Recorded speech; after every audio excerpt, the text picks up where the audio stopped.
గత 4.5 సంవత్సరాలు అనేక ఉద్యమాలు చేశారు. పోలీస్ కేసులు, అక్రమాన్య కేసులు, లాఠీ దెబ్బలు, ఎండా వాన కూడా ఉద్యమ శిబిరాల్లో ఉన్నారు. ఉద్యమం చేశారు.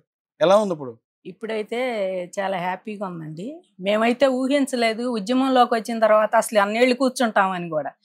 ఆయన ఎప్పుడైతే రాజధాని ఇది కాదు 3 రాజధానులు అన్నప్పుడు అందరూ ఒకసారిగా బయటకు వచ్చారు కానీ నెక్స్ట్ 10 రోజులు లేకుంటే ఓ నెల అనుకున్నాం కానీ అసలు అన్ని రోజులు కూర్చోబెడతాడు జగన్మోహన్ రెడ్డి అని అస్సలు ఊహించలేదండి మేమైతే. నిజంగా అసలు ఆ రోజులైతే ఒక పీడకాలే మాకైతే. బాగా ఇబ్బంది పడ్డాము. ఎవరికి వాళ్ళం ఉద్యమం అంటే అది నిజంగా ఉద్యమం అంటారండి. మేము చేసింది నిరసనేనండి. మేము ఉద్యమం ఏం చేయలేదు. నిరసనే అనుకుంటున్నాం మేమైతే ఇప్పుడు కూడా. ఎందుకంటే మా పక్కనే అంతంత పెద్ద పెద్ద ఫ్లెక్సీలు పెట్టేవాళ్ళం. మా శిబిరాల పక్కన జగన్మోహన్ రెడ్డి గారు ఇటే సచివాలయం వెళ్ళాలి కాబట్టి ఏ చిన్నది జరిగినా మంత్రులు కానీ ఎమ్మెల్యేలు వాళ్ళంతా పెద్ద పెద్ద ఫ్లెక్సీలు పెట్టేవాళ్ళు. ఒక్క మరకు కూడా ఒక్క చిన్న డాగ్ కూడా పడకుండా మేము అన్నాళ్ళు ఒక పబ్లిక్ ఆస్తులు కానీ ప్రైవేట్ ఆస్తులకు కానీ ఏమాత్రం నష్టం కలగకుండా మేము అన్నేళ్ల పాటు కూర్చున్నా. నిజంగా మా నిరసనకి జగన్మోహన్ రెడ్డి గారు దిగి రాలేదండి.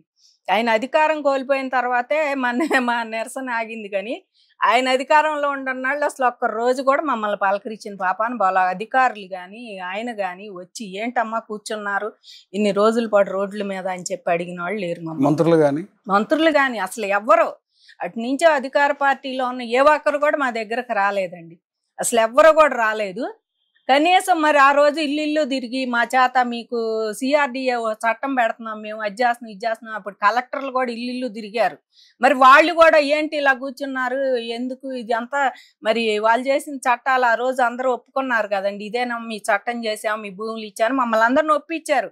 కనీసం వాళ్ళు కూడా ఏంటి అన్న మాటలే తిరిగి చూడలేదండి ఎవరో కూడా.